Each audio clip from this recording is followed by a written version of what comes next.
성도 여러분 안녕하십니까? 우리 주님의 복된 복음의 소식을 즐겨 찾아보는 굿뉴스 파노라마. 비고드 사역에서 여러분들과 같이 주님의 복음서를 중심으로 해서 예수님의 행적을 돌아보며 우리가 그 행적을 살피고 닮아가는 복된 시간입니다. 지난 시간까지 저는 주님께서 이 시대를 향해서 우리들의 교회를 향한 주님의 마음이 어떤 마음인가를 돌아봤어요. 그러면서 요한복음 2장에 주님께서 성전을 정결하게 하시는 사건을 저희가 살펴봤습니다. 그것처럼 오늘날 이 시대에도 진짜 우리들의 속해 있는 교회에, 하나님의 교회에 예수님이 계시다면 주님은 이 성전을 그렇게 정결하게 하기를 원하신다는 사실을 기억하면서 어떠세요 여러분? 우리의 심령 속에 예수님이 들어오시면 내 안에 이렇게 정결함이 이루어지는 이런 복된 이치들을 좀 지난 시간 동안 경험해 보셨는지 모르겠습니다. 오늘 이 시간에는 지난 시간에 그 성전을 정결하게 하는 일을 저희가 돌아보면서 정말 중요한 일이 그 안에 있었지만은 저희가 나누는 이야기의 주제를 흩뜨리지 않기 위해서 그 부분을 다루지 않았습니다. 그러나 이 부분은 꼭 한번 다뤄봐야 될 복된 이야기이기 때문에 하나님 아버지께서 이 교회를 향해 가지신 예수님의 생각, 우리 주님께서 교회를 가지신 우리 예수님의 생각을 주님의 이 그 아름다운 마음을 돌아보는 그 시간이지만 그 안에 굉장히 중요한 복음의 놀라운 소식을 그리고 또 교회와 관련돼서 이것이 어떻게 정말 중요한 일인가를 좀 돌아보는 시간을 가지려고 합니다. 계속해서 요한복음 2장이죠. 주님께서 요한복음 2장에 이렇게 성전에 오셔가지고 거기 뭐 돈 바꾸는 사람, 비둘기 파는 사람, 양 파는 사람, 양 바꿔주는 이런 사람들 놓고 그 돈통을 쏟으면서 다 쫓아보냈어요. 그런 일을 이렇게 하면서 내 아버지의 집을 장사하는 자의 소굴로 만들지 말라 이렇게 말씀하신 우리 주님께서 여기 이제 이 제자들 앞에서 그 성전의 모든 이 사람들을 다 쫓아내버리고 병들고 연약한 자를 고치고 회복하는 장면을 보았습니다. 그런데 그때 여기 18절에 이에 유대인들이 대답하여 예수께 말하기를 내가 이런 일을 행하니 도대체 무슨 표적을 우리한테 보이려고 하니 이 말은 무슨 말이냐면 너 정말 하나님의 일을 하는 거라면 이렇게 하는데 하나님의 이 전을 사모하는 열심이 그야말로 열심 때문에 이런 일을 한다. 그럼 그 도대체 네가 하늘로 본 표적이 뭐냐 이거예요. 그랬더니 우리 주님이 뭐라고 말씀하셨는가? 예수께서 대답하여 가라사대 너희가 이 성전을 헐라 내가 사흘 동안에 일으키리라. 너희가 성전을 어떡하라? 헐라. 내가 사흘 동안 일으키리라. 유대인들이 이 성전이 말이야 46년 동안 지었는데 내가 어떻게 그걸 한다고 그러니? 이렇게 다시 반박한 겁니다. 그랬더니 예수님이 이거는 성전된 자기 육체를 가리켜 말씀하신 것이라. 성전된 자기 육체를 가리켜 말씀하신 것이라. 그러면서 죽은 자 가운데서 살아나신 후에야 제자들이 이 말씀하신 것을 기억하고 성경과 및 예수의 하신 말씀을 믿었더라. 이렇게 되어 있습니다. 대단히 중요한 말씀을 여기서 하신 거예요. 너희가 이 성전을 헐라 내가 사흘 만에 이 성전을 다시 세우리라 이 말씀. 지난번 요한복음에서 예수님이 침례를 받으신 이후에 2장에 공생애를 시작하시면서 공생애 시작에 선언을 하는 것이 가나의 잔치였다. 그 다음에 가장 먼저 주님이 메시아 사역을 어디서 하셨느냐? 예수님의 성전에서 하나님의 성전을 정결하게 하는 일을 하셨다. 이걸 보았습니다. 그런데 주님의 메시아 사역에 있어서 성전을 정결하게 하시는 그 일을 통해서 주님이 너무나 위대한 복음을 선포하신 것이죠. 그리고 주님의 이 구속의 모든 역사 가운데 내가 온 이유가 무엇이며 메시아 사역이 무엇인가를 선언하는 사건이 있습니다. 바로 여기 이 성전을 헐라 내가 사흘 안에 다시 세우리라. 이것은 정말 너무나 놀라운 복음의 선포요, 회복의 선포요, 우리 주님 메시아로서의 그 사역을 드디어 이렇게 공개적으로 선언하는 사건이 됩니다. 제사장들이 있었습니다. 거기 많은 사람들이 있었습니다. 제자들도 있었습니다. 어디에 있어요? 하나님의 성전에서. 하나님의 성전에서 이런 말을 했단 말, 하나님의 집에서, 하나님의 앞에서 메시아 사역을 선언했다 이 말이죠. 근데 이게 왜 그 메시아 사역에 대한 선언이냐? 사흘 만에 성전을 이렇게 다시 짓겠다고 한 게 왜 메시아사에게 선언이냐? 이 의미를 우리가 깨닫는 것은 굉장히 아름답고 복된 의미가 있습니다. 그리고 복음의 이치에 대한 여러분들의 이렇게 해안을 열어주는 통찰력을 가져다주는 아주 아름다운 장면입니다. 그래서 네, 오늘은 이 말씀을 그냥 나중에 저희가 하나님의 성전, 하나님의 전을 의미할 때 보는 것보다 이 시간에 여러분과 같이 먼저 한번 다뤄드리는 것이 좋겠어서 오늘 먼저 이 말씀을 좀 드리려고 합니다. 이것은 정말 구속의 역사 가운데서 굉장히 중요한 그 복음의 선포라는 사실을 미리 말씀을 드리면서 왜 그런가 이제 한번 돌아보도록 합니다. 오늘 성경 좀 많이 찾겠습니다. 그리고 오늘은 좀 소위 성경 공부를 오늘은 좀 이렇게 살펴보도록 합니다. 주님의 행적을 마음으로 짜자고 심령으로 돌아보는 것만이 아니라 하나님의 복음의 말씀, 진리의 말씀이 어떻게 이렇게 일목요연하게 이 성경을 꿰뚫는지를 여러분들에게 간단하게 말씀을 좀 드리겠습니다. 여러분 여기 그 말씀을 시작하기 전에 먼저 유대인들은 여기 항상 뭘 원했느냐면 이 어떤 이상한 일이나 어떤 일이 벌어지면 이것이 하늘로서 온 것인가, 이것이 하나님께로부터 온 것인가는 표적을 늘 구했어요. 마치 습관처럼. 그래서 여기에 예수님께서도 유대인들의 그런 성경을 보고 요한복음 4장 48절에 너희는 말이야 표적과 기사를 보지 못하면 그냥 결코 믿지 아니하리라. 그냥 표적과 기사를 말하거나 보이지 않으면 믿지도 않는 유대인들의 속성을 예수님이 이렇게 보여준 것이죠. 그러면서 우리 주님께서는 이렇게 여기에 그 제자들과의 대화 가운데, 유대인들과의 대화 가운데 이제 항상 두 가지 중요한 표적 얘기가 복음서에 있습니다. 뭐 여러 이야기가 있지만 여기 이 표적에 관한 이야기를 이야기한다면 첫째는 여기 마태복음 12장의 38절로부터 예수님께서 주님께서 너희가 말세에 말이야 마지막 때 너희가 한 말로 의롭다함을 얻고 말로 정죄함을 받으리라 하면서 주님께 심한 꾸중을 받았더니 이 유대인들이 마태복음 12장 38절에 뭐라고 말하냐면 당신이 이렇게 말하는데 하늘로서 온 표적이 뭡니까? 그러니까 또 표적을 물어봐요. 그런가 하면은 예수님이 마태복음 16장에도 누가복음 여기 11장에서도 똑같은 무언가 좀 주님이 좀 센 말씀을 하시면은 너 표적이 뭐냐? 너 무슨 근거로 너가 그런 말을 하니? 떼들었어요. 그때 주님은 늘 요나의 표적밖에는 내가 보여줄 수 없다. 요나가 큰 물고기 배에서 이렇게 이 3일 3야를 있었던 것처럼 나는 그런 표적을 너희한테 보여줄 수밖에 없다. 이렇게 얘기해. 내가 보여주는데 그 표적을 보여주겠다. 이게 요나의 표적. 그리고 또 하나는 여기에 6월절 여기에서 주님께서 뭐라고 말씀하셨는가?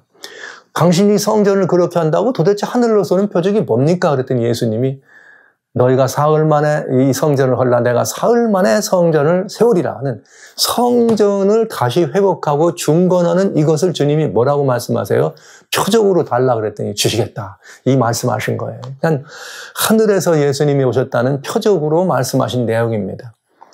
요나의 표적은 여러분 뭐 잘 아시지만은 요나가 3일 3야 그렇게 이 물속에 있다가 다시 나와서 니느웨로 가는 것처럼 주님이 보여주신 편하였다면은 주님께서 이제 제사장들과 율법사들, 서기관들에게 내어줌을 당해서 그들에게 내가 죽임을 받고 다시 3일 만에 부활하리라. 이걸 요나의 표적이라고 말씀하셨어요.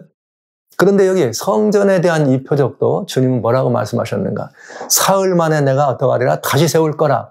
근데 이 말을 아무도 알아들은 사람은 없었습니다. 그런데 이 말은 특별히 예수님이 부활하신 후에 제자들이 이게 그 말이었구나를 깨달았다 이렇게 돼 있습니다. 그러니까 이 성전을 하는 얘기는 바로 십자가와 예수님의 부활. 그러니까 요나의 표적이나 성전에 대한 표적은 주님이 말씀하셨던 것은 곧 내가 이게 보여줄 거다. 그런데 이것들은 뭐에 관한 거다? 주님 말씀하신 것처럼 이것은 예수님의 십자가와 예수님의 부활을 보면 너희들이 내가 누군지를 알 거다. 이제 이렇게 말씀하신 것이죠. 그런데 여기 이제 표적이라고 하는 이 말씀하시면서 성전에 관한 표적을 말씀하셨어요. 내가 이 성전을 다시 사흘 만에 다시 세우리라는 이 표적 말씀 속에는 이 성경 전판에 깔려있는 이 구속의 역사를 우리가 볼 수 있는데 그 구속의 역사 가운데 전편에 깔려있는 구속의 역사를 일목요연하게 이게 뭘 말해주는가를 보여주는 그야말로 이 예수님이 이 땅에서 구속의 역사를 이루시는 이 역사를 직접 보여주시는 대목과 똑같은 성경 이야기입니다. 그런데 이제 저희는 여기 이 주님이 표적을 보여주는데 내가 성전을 다시 세우겠다는 이 말씀은 유대인들이 그 말을 듣고 그 말을 깨닫지 못하고 실제 그런 일이 있을 때 못 깨달았다는 건 너무나 안타까운 일입니다. 너무나 안타까운 일이었습니다. 이 문제에 대해서 놀라운 복음의 약속이었거든요. 그럼 이 복음이 어떻게 전달되고 증거된 것인가 한번 따져보도록 합니다.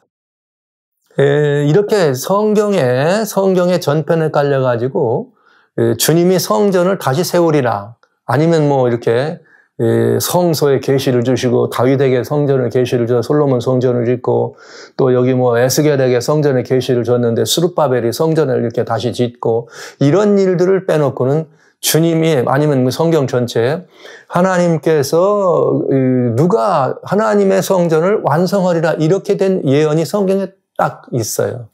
이 성전을 다시 세운다고 하는 이야기. 그러니까 성전의 규모가 있는 무슨 물리적 그런 성전이 아니면서도 굉장히 중요한 예언적 역사에서 성전을 다시 세우는 얘기가 있다는 거죠. 그게 어디에 나오느냐? 스가랴서입니다. 스가랴서 6장 12절로 13절에 보면은 거기 순이라는 이야기가 나오는데 이렇게 돼 있어요. 스가랴서죠. 여기 스가랴서는 지금 언제 얘기냐면은 당시에 스룹바벨 이렇게 성전을 이스라엘 사람들이 다시 와서 지어야 되고 포로에서 나와가지고 지었는 이제 바로 그런 그 어간에 이제 이 스가랴 선지자가 활동한 어간인데 여기 이렇게 되어 있어요. 만군의 여호와께서 말씀하시되 보라 순이라 이름하는 사람이 자기 곳에서 돋아나서 여호와의 전을 건축하리라 이렇게 되어 있습니다. 순이라는 존재가 나와서 여호와의 전을 건축합니다. 그리고 그가 여호와의 전을 건축하고 영광도 얻고 그 위에 앉아서 다스릴 것이요 또 제사장이 자기 위에 있으리니 이 두 사이에 평화의 의논이 있으리요. 여기 이상한 말이 있어요. 순이란 존재가 나온다. 근데 이 순이 여호와의 전을 건축할 거다. 그런 다음에 거기서 어떻게 한다? 다스린다. 왕이 된다는 얘기죠. 그런데 또 자기 위에 누가 된다? 제사장이 된다. 그러니까 왕과 제사장의 역할이 하나로 되는데 누구에게? 순이라는 존재에게 주어지면서 여호와의 전에서 그런 일이 이루어질 거다. 이게 스가랴서의 예언입니다. 그런데 만약에 유대 백성들이 이 예언에 대해서 깊이 살피고 이게 뭘까를 의뢰했더라면 메시아 사역이 뭔지에 대해서 더 분명히 깨달았을 것이에요. 그리고 예수님이 직접 그 말씀을 하실 때 이게 말이야 바로 이런 거라는 걸 깨달았어야 되는데 그걸 몰랐던 거죠. 자, 이것이 어떻게 메시아 사역인가 이렇게 얘기하면 되겠어요. 여기에 이제 세 가지를 봐야 되는데 순이라고 하는 분이 있다. 한 분입니다. 이분이 하는 일이 뭐냐? 여호와의 전을 건축한다. 그런 다음에 뭐가 된다? 그 전에서 위에서 다스린다. 왕이 된다는 거죠. 그리고 또 이 순이라는 분이 뭐도 한다? 제사장도 하겠다. 이렇게 돼 있네요. 그럼 우리는 순이라고 하는 자가 누구인가를 따져볼 필요가 있잖아요. 먼저 순이라고 하는 존재는 여기에 이제 순이라고 되어 있는데 이 순은 이제 원래 말로 체마흐라고 하는 말은 스프로트 아니면 이제 브랜치 하면서 가지, 연한 순 이런 얘기죠. 그래서 이러면 이제 성경은 성경으로 찾아보면 되니까 예를 들면 이제 이런 말이 나올 때 우리가 한번 찾아보면 됩니다. 이게 사전들이 있죠. 사전을 찾아서 이게 만약에 이제 이게 순이라고 하는 말을 썼는데 도대체 여기 이게 이제 무엇을 말하느냐 이게 따져보면은 이렇게 좀 더 잘 볼 수가 있어요. 여기 이제 순이라는 말이 브랜치로 되어 있는데 순이라고 하는 말을 찾아보니까 여기 구약에 뭐라고 되어 있느냐? 체마흐다. 근데 이 체마흐가 되는데 이 체마흐는 이사야 4장 2절이나 이사야 11장 1절로 예레미야 23장 5절, 예레미야 33장 15절, 여기 스가랴 3장 8절, 3장 여기 6장 12절에 순이라고 하는 말이 성경에 나온다. 이렇게 되어 있거든요. 다 나와 이렇게. 그러면서 여기 순은 뭘 의미하느냐? 메사이아 더 브런치. 그러니까 메시아, 메시아를 의미하는 존재다. 이런 말이 있다, 이 말이죠. 그러면 이분이 진짜 메시아를 의미했나? 예레미야 한번 보자. 예레미야의 23장에, 여기 그랬으니까 예레미야 23장 5절 한번 보면 정말 뭐라고 되어 있나 한번 따져보면 되겠죠. 여기에, 주님께서 여기 말씀 주셨으니까 그대로 한번 따져보겠습니다. 여기에 예레미야 23장 여기 5절이죠. 예레미야 23장 5절 이렇게 돼 있네요. 나 여호와가 말하노라 보라 때가 이르리니 내가 다윗에게 한 의로운 가지를 일으킬 것이다. 오, 그럼 여러분 성경을 읽다 다윗에게 의로운 가지 일으킨다. 다윗의 자손 하면 반드시 누구로 연결됩니까? 메시아, 예수님이죠. 그가 뭐가 되어 왕이 되어 지혜롭게 행사할 것이며 세상에서 공평과 정의를 행할 것 이렇게 돼 있네요. 오, 여기 다윗에게 한 의로운 가지가 바로 체마어, 여기서 말한 순이라고 하는 말하고 똑같은 말입니다. 그럼 또 예레미야 33장에 있다니까 한번 더 찾아볼게요. 여기 예레미야 33장 15절에 그날 그때 내가 다윗에게 한 의로운 가지가 내게 하시리니 이렇게 돼 있네. 이 의로운 가지를 뭐라고 돼 있느냐? 이게 체마오, 똑같은 말입니다. 근데 우리는 다윗에게서 의로운 가지가 나왔다 그러면 이를 우리 여호와 우리의 의다. 그는 누구다? 이 다윗의 집안에 있는 왕이 된다. 그럼 이게 메시아인 거를 우리는 금방 알잖아요. 그러니까 유대인들은 더 잘 알아. 다윗의 이 족보가 나오고 다윗의 가족에서 유다 지파 누구예요? 다윗의 자손. 거기서 나오시는 분은 누구다? 메시아다. 이렇게 나온 거죠. 그러면 여기 순이라는 자가 와가지고 그 일을 한다. 그리고 유대인들은 다 알고 있었다는 얘기죠. 순은 누구를 의미했다? 메시아를 의미했다. 근데 메시아가 오시면 성경에 뭐라고 되어 있어요? 여호와의 전을 건축할 거다. 그리고 그 위에서 다스린다. 그 다음에 제사장이 된다. 그러면 너무나 간단한 얘기 아니에요? 근데 유대인들이 그 사실을 예언은 가지고 있었지만 예언을 신뢰하거나 믿지 않은 거죠. 예언을 연구는 했지만 이 예언의 적용을 달리한 거죠. 왜? 메시아가 오시면 메시아의 왕국이 도래한다. 메시아의 왕국이 도래하면 뭐 광야에 말이지, 막 백합화가 피고 막 이게 뭐 저는 자가 뛰고 이렇게 뭐 그냥 뭐 벙어리가 노래하고 뭐 이렇게 이루어지는 이런 일들을 기대한 거죠. 메시아의 왕국이 이루어지면 그런 일이 있을 거다. 그런데 그거를 실제로 그들은 임했어도 알지 못한 것입니다. 누가? 메시아가 오셨어도. 근데 따져볼 필요가 있어요. 이 메시아 사역인데 메시아 사역으로 왔더니 어떻게 메시아가 임금도 되고 제사장도 되느냐? 이 말이죠. 그런데 여러분 성경에는 절묘한 말이 있습니다. 여기 순이라는 존재가 메시아인데 메시아가 오셔서 여호와의 전을 건축하고 그 위에서 임금 왕도 되고 제사장도 된다. 그러면 이게 뭘 의미하는가 따져볼 필요가 있는 거예요. 한 인물이 왕도 되고 한 인물이 제사장도 된다. 이런 일이 있을 수 있나? 우리는 성경을 찾아보면 돼요. 야, 이거 성경이 어디 있느냐? 창세기 14장에 보면 여기 소돔성에 이렇게 이웃나라 사람들의 침공을 받아가지고 거기에 살던 도시에 갔을 때 아브라함이 뭐 하는 사건은 자기 조카 롯을 데려오는 사건이 벌어지죠. 그럼 아브라함이 그 자기 조카를 데려오면서 그 빼앗긴 자를 다 이렇게 찾아오면서 전리품으로 가졌던 그 가운데 갑자기 창세기 14장에는 누가 나오는가 하면 18절에 멜기세덱이 나와. 살레망 멜기세덱. 근데 살레망 멜기세덱은 누구냐? 왕이에요. 살레망, 그 평강의 나라 왕입니다.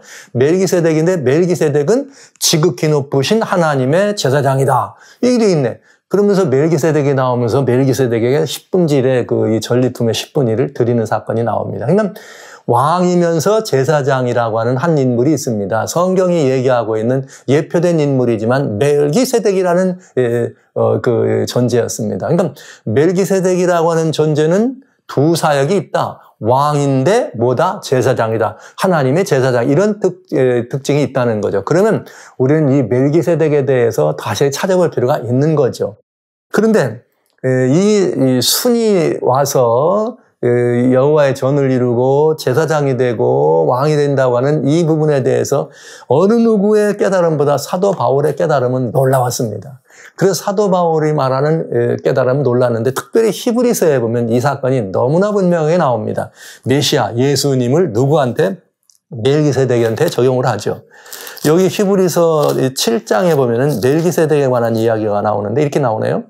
멜기세덱은 살렘 왕이요. 옛날 아까 말했던 창세기 14장 18절에 나오는 얘기예요. 지극히 높은 하나님의 제사장이라 이렇게 돼 있어요. 그러니까 그때 아브라함이 여러 임금을 쳐도 죽이고 돌아온 아브라함을 만나 복을 빈 자라. 아브라함이 일체 10분의 1을 줬는데 멜기세덱 그는 누구냐? 첫째 의의 왕이요. 의의 왕이요. 또 살렘왕. 평강왕이란 말이죠. 의의 왕이요 평강의 왕이다. 그런데 이 직분이 뭐예요? 멜기세덱은 왕이에요. 살렘 왕이에요. 의의 왕이에요. 그런데 또 있더라 이거예요. 그의 그 신분, 그 멜기세덱이라고 하는 존재는 누구냐? 그 신분에 대해서 말하는데 아비도 없고 어미도 없고 족보도 없고 시작한 날도 없고 생명의 끝도 없고 하나님의 아들과 방불한 제사장이다. 항상 제사장으로 일하라. 이렇게 돼 있대. 이야, 그러니까 지금 굉장한 얘기가 나왔네요. 멜기세덱의 존재는 누구냐? 여러분 한번 잘 생각해 보세요. 이게 이제 멜기세덱이라는 말씀을 이제 잘 이렇게 이 현장에서 잘 여러분들이 사용하지 않고 또 크게 이렇게 이 마음을 안 쓰기 때문에 제가 오늘 이걸 하면서 성전 얘기를 좀 드립니다. 이게 아주 중요한 일인데 우리가 등한히 하고 있는 거죠. 잘 따져보세요. 멜기세덱은 어떤 분이냐? 아비도 없고 어미도 없다. 그러면 이 말은 무슨 말이에요? 우리가 생각하는 것처럼 태어난 적이 없다는 뜻이죠. 아비도 없고 어미도 없다면은 이 모든 피조물들은 다 누가 필요해요? 아비와 어미가 필요해. 부모가 있어야 돼. 근데 미물조차도 암수가 이르는 거죠. 근데 이 멜기세덱은 아비도 없고 어미도 없다는 말은 뭐 하는 거예요? 태어난 것이 아니다. 그럼 태어나지 않았는데도 존재한다는 말은 뭐예요? 스스로 존재한다는 뜻이죠. 그런데 이분은 그렇기 때문에 족보가 없다. 족보란 말은 뭐예요? 여기에 혈통의 계보가 있다는 말은 시작이 있어야지 족보가 있는 거잖아요. 부모가 있어야지 족보가 있는 거잖아요. 아무것도 없으면 시작이 어떻게 되는 거예요? 그 시작이 어떻게 돼요? 존재하지 않으면 족보가 있을 수가 없죠. 이게 없으니까. 그런데 성경은 계속해서 뭐라고 말하냐면 족보도 없는데 아주 정확하게 시작한 날도 없다. 와우. 그러면서 그 존재하는 생명에 끝도 없다. 그 말은 뭐래요? 모든 것들이 다 시작이 있고 다 마지막이 있는 법인데 이건 피조물에 관한 이야기죠. 시작도 없고 마지막도 없다면 피조물이 아니고 어미도 아비도 없으니까 피조물이 아니고 영원한 존재다. 근데 영원한 존재요. 족보도 없으니까 어미도 아비도 없으니까 스스로 존재하는 존재다. 이렇게 돼 있네요. 그러니까 다른 말로 말하면 누구란 뜻입니까? 이게 하나님이란 뜻이죠. 그런데 특별히 그 하나님이라고 하는 표현을 하지 않고 여기에 누구와 같은 존재다? 하나님의 아들과 같은 존재다. 그럼 하나님의 아들은 하나님이에요? 사람이에요? 피조물이에요? 하나님의 아들은 사람, 피조물일까요? 하나님일까요? 하나님의 아들도 하나님이죠. 여러분, 그런 의미입니다. 그래서 여기 하나님의 아들, 우리는 이제 메시아, 하나님의 아들 예수님, 그리스도 메시아 예수님 이렇게 말할 때, 여러분, 여기 멜기세덱은 그 하나님의 아들 내에 뭐를 말했느냐? 사역의 놀라운 그 성격을 일러준 것입니다. 그분은 왕으로 오시고 제사장으로 오신다. 이렇게 일러준 거예요. 그러면서 여기 왕과 제사장이 어떤 분이냐? 이렇게 돼 있어요. 여기에 이제 기왕 여기까지 봤으니까 히브리서 5장에 8절에 이렇게 돼 있네. 히브리서 5장 8절에 그가 아들이시라도 받으신 고난으로 순종함을 배워서 누구의 얘기예요? 예수님 얘기죠. 온전하게 되었은즉 자기를 순종하는 모든 자에게 영원한 구원의 근원이 되시고 할렐루야. 예수님이 누가 되셨어요? 영원한 구원의 근원이 되셨습니다. 왜 영원한 구원이 되었습니까? 우리를 위하여 뭐 했으니까? 이 모든 죄값을 대신 갚았으니까. 영원한 구원의 근원이 되시고 하는 일이 무슨 일이냐? 하나님께 멜기세덱의 반차를 좇은 대제사장이라 칭하심을 받았느니라. 할렐루야. 예수님이 자신을 십자가에 따라 돌아가시게 하심으로 말미암아서 구원의 근거가 되고 그 일로 말미암아서 이제는 하나님께서 멜기세덱의 반차를 좇는 대제사장이다 이렇게 얘기한 거죠. 이야. 그러니까 여기 지금 먼저 제사장을 봤어요. 아까 순이라는 자가 나와가지고 전을 이루고 그 다음에 다스리며 뭐를 한다? 여기 이 대제사장이 되겠다. 그런데 여러분 보시죠. 기왕 히브리서를 찾았으니까 여기 히브리서 1장입니다. 1장 3절에 보시면 또 예수님 얘기가 나와. 1장 1절로부터 옛적부터 여러 분과 여러 모양으로 그전 선지자들에게 말씀하신 우리 하나님 만물의 마지막에 아들을 통해서 우리에게 말씀하셨는데 아들을 만유로 세우시고 그 소사 말려 세계를 지었다. 그런데 그 아드님이 누구냐? 하나님의 영광의 광채요 본체의 형상이라 그의 능력의 말씀으로는 만물을 붙들고 죄를 정결하게 하는 일을 하시고 높은 곳에 계신 우염의 우편에 앉으셨느니라. 할렐루야. 여러분, 그러니까 예수님이 죄를 정결하게 하는 일을 하셨다는 말은 십자가에 이렇게 돌아가셨다는 말이잖아요. 우리의 죄값을 다 갚으시고 우리의 모든 죄를 다 갚았어요. 과거, 그때 당시의 현재, 오늘 우리까지나 말하는 미래의 죄. 이렇게 말하면 우리들의 과거, 현재, 미래까지 다 포함되는 거죠. 모든 죄를 십자가에서 죄값을 갚으셨기 때문에 정결하게 하신 그 이유로 어디에 있느냐? 하나님의 높은 곳에 올라서 우편 보좌에 앉았다. 보좌에 앉는 분이 누굽니까? 왕이죠. 와우. 그래서 여기 아까 말씀하신 여기는 보좌에 앉았느니라 히브리 1장 3절에 그다음에 5장 10절에는 멜기세덱의 반차를 이번에는 누구로 되어 또 대제사장으로 올라. 그 왕과 대제사장이 한 보좌에 앉은 것이죠. 그러면 이게 뭐가 되느냐? 정말인가? 히브리서 8장 보세요. 8장. 1절에 이제 하는 말에 중요한 것은 이러한 대제사장이 우리에게 있는 것이라. 누가? 대제사장이. 예수님이죠. 왜? 십자가에서 우리를 위해 돌아가신 그래서 구원의 근원이 된 다음에는 우리를 위한 중보의 대제사장이 되시고 그 다음에 하늘에서 위엄의 보좌 우편에 앉으셨으니 위엄의 보좌 우편에 앉았다는 말은 뭐예요? 왕이죠. 왕의 자리에 앉으셨다. 그럼 순이 아까 나와서 어떻게 한다 그랬어요? 성전을 이루시고 그 다음에 뭐 한다고요? 왕으로 돼서 그 위에 다스리고 또 누구도 함께한다? 여기 제사장의 자리도 함께하겠다. 이렇게 해서 여기 이 사도 바울은 여기 히브리서 저자는 예수님이 어떤 분이냐? 예수님이 이분이 메시아인데 이분이 오셔서 뭘 이루셨느냐? 돌아가셨다가 3일 만에 뭐 하셨어요? 온전히 부활하셨어요. 부활하신 다음에 성에 들어가서 무려 40일 동안이나 사람들에게 보이시고 승천하였습니다. 이건 내 몸이 곧 뭐였다고 성전이라고 말씀하신 그 주님께서 실제 하나님의 이 전을 이 부활함으로 말미암아 완성시키시면서 그 역할로 말미암아서 뭐가 되는 거예요?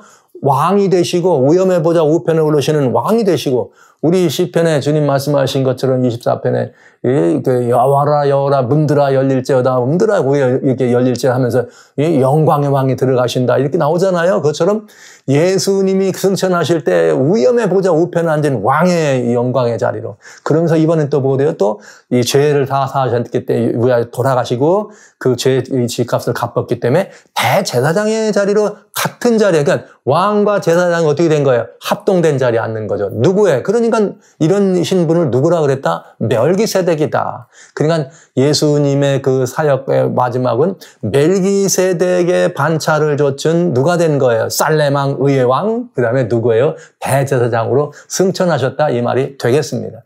그러니까 예수님은 우리의 누구예요? 대제사장이십니다. 예수님은 우리의 또 누구예요? 대제사장일 뿐만 아니라 왕이십니다.